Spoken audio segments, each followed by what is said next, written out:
lot of people look at it as a pool. I think our district and our approach has looked at it as a learning space. This is part of our schools. This is a learning environment. This is a classroom. We have a beautiful facility that will touch on everyone in our community and benefit everybody.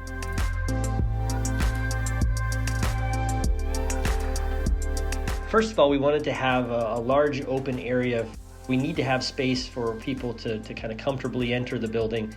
There will also be a student art installation at the top side of that learning stair. It's going to be a three-dimensional piece of art utilizing tile from our current pool.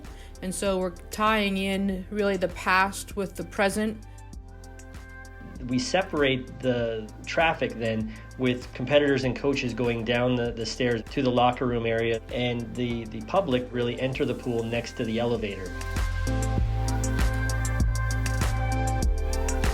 We also have TVs mounted, so when you're hosting large-scale events, swimming events, parents that don't want to sit inside the venue, the pool itself, have the ability to get out, get something to eat or drink, and watch other events in the seating area that's provided there as well. The most fiscally responsible thing you can do is use the thing that you're investing in as much as possible and in as many ways as possible. I can see English classes in there. I can see, quite honestly, physics class where you're doing some water dynamics, and then being able to come out into that open area and for the teacher to be able to go right to the smartboard or the screen and into a classroom setting right there.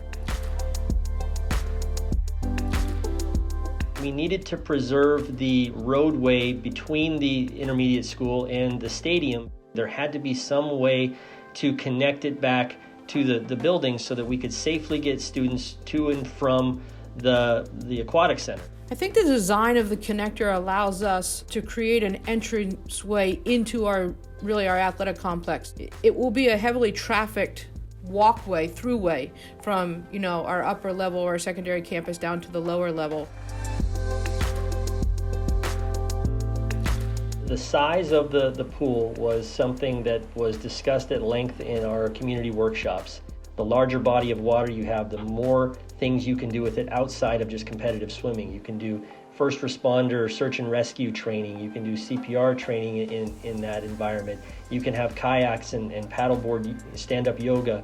The size of the pool that we landed on was an 8-lane pool, and an 8-lane pool allows for more competitors to compete at the same time, but it also allows for far more swimmers to practice at any given time. Just adding as much flexibility and providing as many opportunities for different aquatic experiences for students, community, faculty, all of the above. I think that was really the driver in trying to define what was the most flexible body of water that we could provide and how could we get the most out of that. I wanted our student athletes and our students in our community, when they're in that facility, to know that they were at Seneca Valley. And I absolutely love how the graphics played out in that facility. It makes a bold statement about our community and what we represent.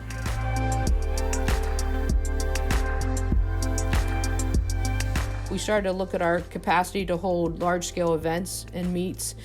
When you do that, you need to have deck space to accommodate coaches and swimmers and meet personnel. Well, I think what Matt and his design team did in the end was put the proper amount of deck space to be able to spread out, lots of competitors and lots of meet managers. You notice in the layout of the pool, the deck on the spectator side of things is much wider than it is on the opposite side. That's for activities for sure, but we also wanted to make sure that first row of spectator seating had a great view of that first lane in the pool. If we're going to invest again in this facility and try to make a facility that is the most flexible and most advantageous from parents and family to watch their kids do what they are passionate about doing, we want to make sure they can see it, and we don't want to have any blind spots. So when we looked at locker rooms, one of my focal points was we're going to host a male and female team, and you want to provide them their own space as well. We then took that space and made two separate. So we have a home team locker room where all the individual swimmers have their own personal locker. When we talk about pride, that's their home. We then also allow for our visiting teams to have direct access from their own space onto the pool deck. The beauty and uniqueness of this new aquatic center really is three-faceted. It is an incredible learning space for our students. It's an incredible competitive venue for our student athletes, and it's an asset for our community. It's a space that is going to be filled with pride and success and challenges, even some failure, but some real learning and growth through the life of this building. When I walk in here and I see that logo and I see this venue, I get a real sense of just being proud to be a part of this community and to provide this opportunity for Seneca Valley.